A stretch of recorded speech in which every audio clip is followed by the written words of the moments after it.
Welcome to Nsnr Newsroom. I'm Dave Hill. The election campaign, the presidential election campaign, has been going on now for close to a year.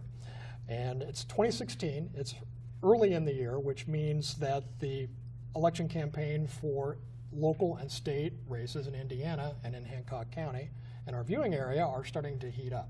So after having sat through a year of debates, it's kind of interesting that the real races and the real election campaigns are really just now getting started. The filing period for local election and local offices opened in early January. The filing period closes on February 5th. So whereas we're taping this show, we are right in the middle of the filing period for local races coming up in the May primary. Joining me to talk about local races, state races, and even the national race today are two astute observers of politics in Hancock County. Former Senator Beverly Gard, the Dean of Republican Politics in Hancock County, and a newcomer to Hancock County politics, Randy Johnson, the newly elected chair of the County Democratic Party. Thank you both for joining us here in the newsroom today. It's a pleasure having you. I want to start out talking, let me start with you, Senator, first. I want to talk about some local races, the ones we know about so far that are being contested. And I want to talk about just how these races might unfold going forward and what some of the issues that we can expect to come up during those races. This is not a year in which we have a lot of the big sexy races such as prosecutor or sheriff that are up for election, but we do have 2 county commissioner seats up. And for those of you who don't follow county government very closely, the county commissioner seats, there are 3 county commissioners. These are the county executives, and so they make a lot of important decisions about how the roads are taken care of, how staffing is done, so that all of your county services typically go through the county commissioners. They're the ones who make all those important decisions. We have 2 races. So far, the District 1 seat, which is the northern part of the county, 1 candidate has filed for that so far. His name is Randy Sorrell. He's a member of the Hancock County Council right now, filed on the Republican side. And in District 3, Brad Armstrong, the 2-term incumbent, is running for a 3rd term. And he is being challenged, actually. We have a challenger of a longtime incumbent, which is not all that unusual, as we were talking about before. His name is Matt Holland. Let's talk about those races first, Senator. What are some of the issues that you expect, or what are the issues that voters should be asking about as these races heat up later this spring? Well, I think there are a number of issues that will come forward. First of all, I think the candidates' qualifications are something people are going to really have to weigh, because there is a real variety of backgrounds of these individuals. The 4 that we know so far, I think 3 have filed, expect at least 1 more. Their backgrounds are very different. So people need to look at their qualifications and decide for themselves who they think is personally best suited for the job. There are a number of issues that I think people in Hancock County right now are focused on. First is the fairgrounds. There's a real diversity of opinion on how that should be funded, whether it's phased in. There are just a lot of issues compared with that. So that's something that people need to pay attention where the candidates are on that, and I suspect all of them will make public their feelings on that issue. I think law enforcement is always an issue, and how the county can maximize their resources, particularly in dealing with the drug problem in Hancock County. If you talk to a lot of law enforcement people, they will tell you that heroin usage is rampant in our county. That's something that years ago we never heard about. So they really need to try to maximize the resources and give the people, law enforcement, the prosecutor's office, those people that will be dealing with this, the resources that they need within the ability of the county to deal with those issues. There's always the issue of road funding. I've always felt that local units of government got a little bit of a bad rap for this, because counties can only they use the money that the General Assembly says that they can use. They don't have a lot of autonomy in being able to go out and increase taxes for roads. So they need to maximize the resources that they have. I think those are, along with economic development, which we in Hancock County are very, very fortunate. We're getting a lot of economic development. And those partnerships, public-private partnerships, need to continue to bring good paying jobs to Hancock County. The most intriguing race, at least as far as I see it, would be Brad Armstrong's District 3 race against Matt Holland, law enforcement officer, I think, for Greenfield Police Department. Mr. Armstrong is going for his third term. And as you noted when we were talking before, over the course of 2 terms in office, you tend to make a few people unhappy. And so going into a third term, it strikes me that it actually might be more of a challenge and less of an advantage of incumbency than it might otherwise appear. The last time that a 2-term incumbent county commissioner ran for a third term 2 years ago, he lost. So handicap this race for us. What do you think is going to happen going forward? Well, I think the issues in this commissioner's race will be different than the issues were in the race that you referenced 2 years ago when Derek Toll was defeated by Brian Huber. As we've talked about, when you serve in an elected office for very long, you're not going to make everybody happy. And so, I think that the challenger will look at Commissioner Armstrong's record and point out those things that he would have done differently. And he needs to have a platform of his own as well. And we don't know what that platform is yet because the races really haven't developed at that point. But as a long-time elected official, the longer I was in office, the more challenging I felt like the elections were, just because of the records you needed to defend. And an elected official needs to defend their record. Let me turn to one more race that I think is going to be really intriguing, and that is the race for county coroner.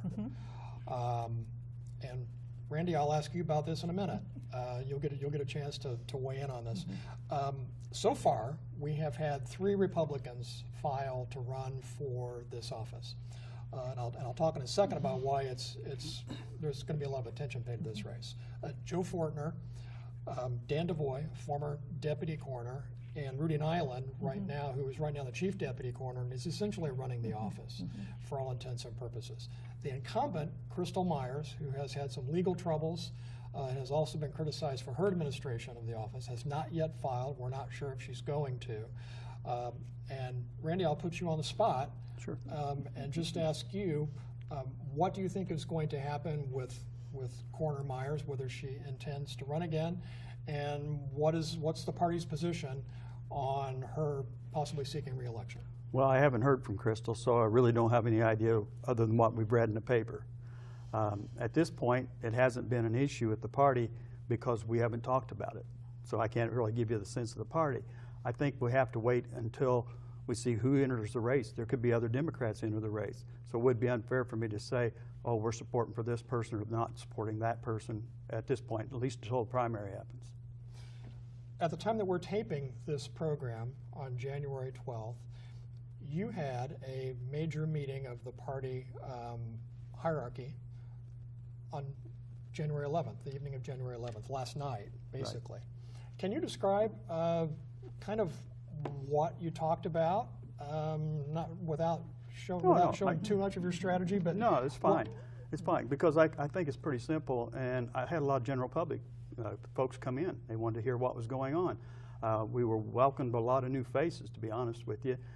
Even though we had the Central Committee, it was open to the public, and we do our monthly meetings now that way. So we're trying to grow the party by having anybody that wants to come listen and find out what's going on. At that meeting, these were people, some of them were first-timers, had indicated to me, well, what's it take to run for office? They were really interested. And so together we started talking about this. I went through the list of offices that were A lot of people don't even know that, even they don't watch the paper or look at it. So we went through the list, and I had some indications from folks that, you know, I might know somebody that's interested in that. I want to go talk to them about that. That was a lot of the scope of the meeting, and I informed them the deadline is February 5th at noon. We also have, just like others, we have our state delegates. In the past, we did a lot of appointments. I'm encouraging everybody to go down and file to be a state delegate to convention. You know, let's get some activity in the party. That was the type of tone of the meeting. And I was really thrilled that we had new people and the people had some interest in going out and talking to others. So I'm hopeful that we'll have some more interest in these offices and have at least a few in the primary, but we're going to be focused on the general. Now, it has been a long time since a Democrat actually ran in a primary election. The party's strategy typically has been to wait till after the primary, focus all the resources on gathering candidates, identifying candidates, and then appointing them to the candidacies in the summertime. So that will be a big change if you can muster that before the filing period ends. Yeah. What I'd like to ask both of you about now is just kind of philosophically the importance of having contested elections. We tend not to have very many contested elections at the county level in the fall. Going back to 2014, very few of those races were actually contested. It's been a long time since a Democrat was elected to countywide office other than Coroner Myers in the last election, which you kind of have to put an asterisk next to because of some other things that went on in that race. Mm-hmm. But having these contested elections, how does that benefit the voters? Even though they may go ahead and vote straight ticket or know who they're going to vote for, why is it so important to have contested elections? It's always important, I think, to have a choice. And certainly in the Republican Party, we have lots of choices in the primary. And if you look at those people that are filing for the primary and have over the last, say, 8 or 10 years particularly, there is a very much diversity in where they come from. You have the far right, the Tea Party, you have your more moderate Republicans that also are running. So the voters, if they vote in the Republican Party, have a choice. I think it's important in the fall to have choices. It enhances voter turnout, and that's something that we struggle with, not only in Indiana, not only in Hancock County, but nationally over quite a few years. And I think everyone needs to take that responsibility, and they need to be informed voters. They don't need to be uninformed voters. That's pretty dangerous, I think. Randy, what is a good scenario for you in terms of this coming fall? Do you have a modest goal of, say, a couple of contested races, or do you want a full slate of Democrats in all the seats? Well, my goal is to get a full slate. I mean, that has to be your goal. You shouldn't take this job if you're not going to try. Okay. So that's going to be my goal. I realize that one person can't do it. It takes getting everybody involved. I come from a labor background, so I work a lot through the concept of building a committee or consensus to do something. So I'm always going to be asking people to help. I think you administer that way much better when you delegate the work and get people involved. And obviously, I said this last night to folks, if part of the job was to go out and find candidates. Not all just my job, it's part of their job. And I think we have to do things that way. Everybody seemed real on board with that. So in the general, I look for a full slate. I look for us to have candidates that are going to be, pretty good run. And I think we're going to focus on trying to get more new voters, because I think the vote count's been down because we've not had the two-party system working so well in Hancock County. We're going to take a break. We'll be right back, and we will talk about the gubernatorial race with Governor Mike Pence seeking re-election. And of course, the big elephant in the room is the presidential race. And we'll be right back to talk about that. Let me add one thing real quick before you take the break that I failed to mention in the commissioner's race. The commissioners run from a district, North District, Central District, Southern District, right, but they're voted on countywide. Right. So I think that's important for people to remember that. Okay, so noted. We'll be right back. Nsnr is now offering an opportunity to buy into their new community solar project. Located at 600 North and 600 East in Hancock County, The project gives members the opportunity to purchase the power generated by the solar farm. Advantages include lower cost alternative to purchasing your own solar equipment. It's renewable and environmentally friendly. And you receive monthly billing credits that increase if electric rates increase. To purchase your panel, call Brad Henderson at 326-3131. Call today because when the panels are gone, they're gone. Welcome back to the newsroom. We are joined by Senator Beverly Gard, former Senator Beverly Gard, who served 24 years in the Indiana Senate before retiring in 2014. 2012. 2012. It's been that long. Oh my gosh. 3 years. And also joining us is Randy Johnson, the new chair of the County Democratic Party. I want to skip ahead now and talk about, just very quickly, about the governor's race. I think that's going to be a really intriguing contest, given the backdrop of what happened in 2015 with the Religious Freedom Restoration Act and all of the political damage that Governor Mike Pence suffered from that. You and I have talked about this, Senator, about how unnecessary that damage was and how the governor just kind of maybe stepped in something he didn't really need to step in. Can you tell us, now kind of 6 months to a year out, now that we've had a little bit of time to get beyond what actually happened with that, the kind of the hot anger over that, how much damage did he suffer from that permanently, and is that going to affect him in the election? I think at the time, obviously, he suffered a lot.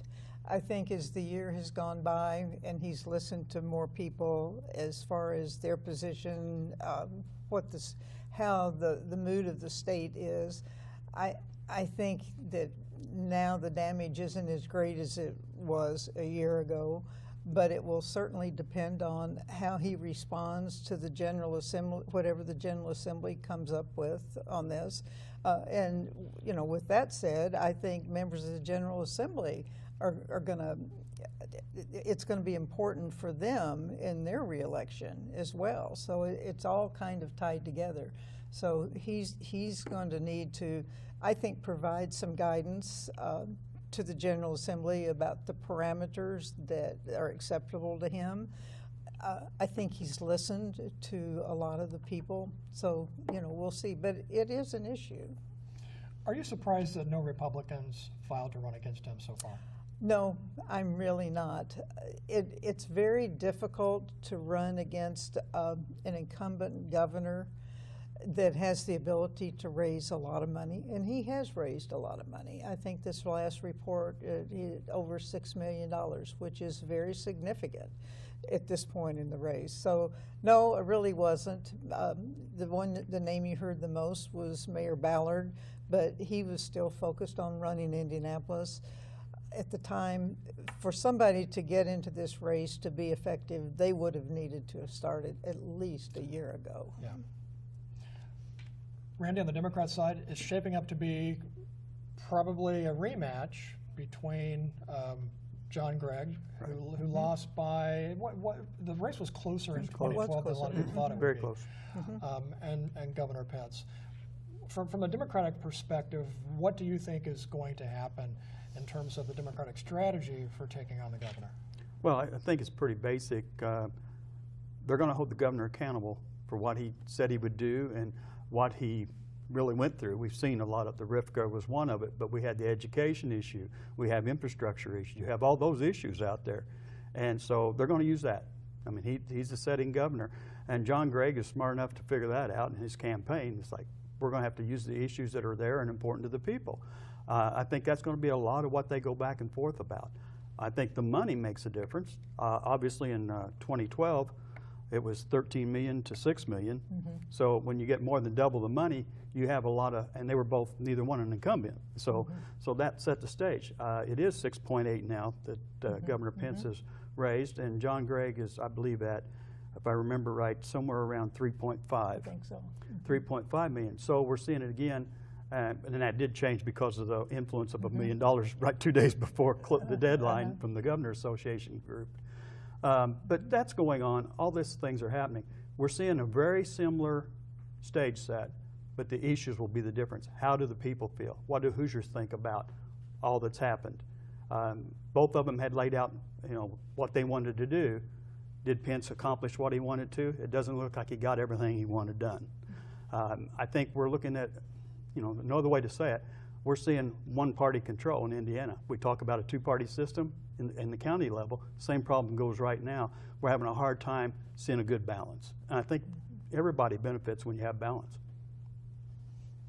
Let's turn to the presidential race. And I want to read the top of a story from the New York Times that was in the paper this past Sunday, January 10th, as we're taping this.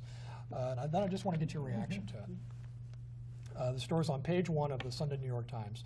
The Republican Party is facing a historic split over its fundamental principles and identity as its once powerful establishment grapples with an eruption of class tensions, ethnic resentments, and mistrust among working-class conservatives who are demanding a presidential nominee who represents their interests. At family dinners and New Year's parties, in conference calls, and at private lunches, longtime Republicans are expressing a growing fear that the coming election could be shattering for the party or reshape it in ways that leave it unrecognizable. Of course, this is against the backdrop of the establishment candidates, such as Jeb Bush, being mired in single digits in the polls, and the insurgents, for lack of a better word, Donald Trump, Ted Cruz, leading in the polls. As a longtime Republican, and you and I had lunch 6 months ago, and we talked about how the Donald Trump thing, it was just a passing fad. He's going to burn out way before Christmas time. Well, that hasn't happened. That has not happened. So do you share that fear that a lot of the institutional Republicans seem to have, that the party is about to be splintered for good? To some degree, probably not as strongly as that article states, but I think that, just as a taxpayer and somebody that loves to watch politics, Washington is dysfunctional. It's dysfunctional in the presidency. It's dysfunctional in the legislative branch. People are angry. People are really angry, and I think there are a lot of Democrats that are probably angry as well. And I think that certainly is not going to help the establishment Republicans at all. People are looking for something that's very different than what we have now. But I think people also need to educate themselves a little more than probably we're doing right now as to what the basic qualifications of the, quote, non-establishment candidates are. And in some degree, I don't think there's any, quote, non-establishment candidate. I mean, obviously Trump hasn't been in elected office, but he certainly has been part of the political process over the years and lobbying for interests that he had, making financial donations to candidates for favor for his companies. So to say that a candidate is not part of the establishment is stretching it a little bit. He has, and I'm referring to Donald Trump. We won't get into the litany of all of the things he has said and done. My question is, if somebody like him gets elected, with all the discussion about deporting millions of illegal immigrants, closing the border, basically closing the border to Muslims or anybody else that he deems not like himself. Is that a way to govern? It certainly goes against the Constitution, and he's going to run against a lot of constitutional issues if he tries to do that. And that's not unlike the current president, who has given many executive orders in the last year or so that basically many of us feel go against the Constitution. You can't govern like that and be a country of laws. And we are a country of laws. Some are good and some are bad, but we are a lawful country, at least we used to be. Randy, you spoke at the 2012 Democratic National Convention in favor of the renomination of President Obama. So you have very strong feelings about executive orders. Sure. And the inability of Congress and the president to see eye to eye. And in fact, we've developed this culture where it is impossible for these people to be in the same room with each other, basically. How do we get past that, and how does the next president and the next Congress begin to breach these gaps? And well, I think most of us, and Hoosiers, Americans, we're really seeing all this big money in politics. And our voice doesn't get heard unless we go to the ballot box. But we feel like we're getting drowned out to the point where we don't go to the ballot box. And somehow we have to find that balance. So I have to push a lot of that on big money. If you want people to work, they got to be accountable to the voters, not to big money. Because they're going to do what the voters want. I want you to compromise as a voter. If I say get up there and do your job, that's one thing. But if I'm beholden to big money and they want a certain thing, big money, a corporation or whatever, then that's where they're going to vote, because there's no one threatening that. Why would they? It's just kind of common sense.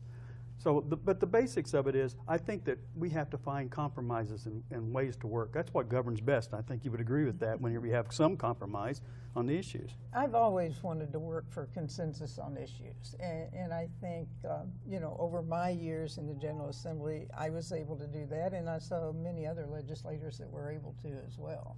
Yeah, I think you got to have a balance. so what's missing from the ability of reaching across the aisle the way that you used to be able to do, as opposed to now when everything is just thinly veiled contempt and even hatred? You know, as a media person, I'm not sure you will agree with this, maybe you will, but I actually think that technology and the media have contributed to this to some degree, because now politicians, members of Congress, members of the administration, even at the state level, play to what people are going to see on television, or what they're going to see on the internet, what they're going to read on the internet. Until we had those medias, I think the dialogue was far more civil, and people worked together much better when there was a lot more civility in government than there is now. But those sound bites are what drive campaigns. They're what drive debate before Congress, those sorts of things. And don't forget Twitter and Facebook. Oh, absolutely. That's part of it. Which are the, they are wonderful for being able, for a candidate, for an athlete, for a famous Hollywood person to communicate directly with their fans and supporters. But at the same time, it's basically a loose cannon. I do want to throw that out, because we had our meeting last night. That became one of our topics, how best to reach out. Social media is at the top of the list. It is. Especially with the next generations coming up. We've got to figure out how to do that in a better way.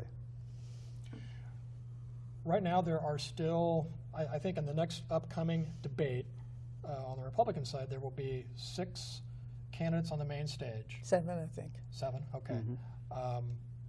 Carly Fiorina and Senator Paul have been relegated to the JV debate, assuming that they both want to participate. I think Paul is probably not going to participate. Right, and what I'm getting at is the field is still very crowded. Very. By the time we get to the Indiana primary, the first Tuesday after the first Monday in May, do you think that the Republican primary will actually be in play for the Republican Party by then? It could be. And I did read one commentary recently that said they thought that it would be decided sometime early April, because there are primaries in the 4 major regions of the U.S. before early April, and they felt like that would really drive a lot of people out of the race. But I can see Indiana being relevant, and I hope Indiana is relevant. I think that would be great. It would certainly help our voter turnout. it could in fact turn out to be something like 2008, when Hillary Clinton and Barack Obama were running, and Indiana had unheard of turnout in the primary, even in Hancock County, which is historically Republican. A lot of people voted in that primary. On the Democratic side, Randy, Bernie Sanders actually, in some polls, is leading Hillary Clinton in New Hampshire and Iowa, or they're very close to the point where statistically it's a dead heat. What do you see happening by the time they get to Indiana? Is Bernie going to run out of steam, or is he going to make this a race going all the way into the spring? I think the first couple of primaries are going to tell the story. If he's hanging close or leading, it's going to keep going. It's going to be one of those, it's about like 2008 again, right? You give a little breathing room and he's going to show. He's also going to a different group of voters, like Barack Obama did. You know, you see a certain group come. Well, he's appealing to a certain bunch out there, and they're going to be registering to vote. So that's yet to be seen, but I think it's going to be one of those races. If you're hanging close in the first 2 or 3 primaries, it could go a long way down before we really know 100% what's going to happen. It could go back and forth. And I agree with you on the Republicans. I think it's going to go all the way to Indiana. I think they're going to, there's just too many out there. So it could be a great primary for Indiana. It could. It is certainly something that we're all going to watch very, very closely. I'm looking forward to election night because it could be a real Donnybrook when it comes to both of the presidential races in Indiana. I want to thank both of our guests for joining me today in the newsroom. It's been a great conversation. I could talk politics forever, as Senator Gard knows. For Senator Beverly Gard and for Randy Johnson, the chair of the Hancock County Democratic Party, welcome aboard. Good luck to you going forward with the rebuilding the Democratic Party in Hancock County. I appreciate both of you being with us.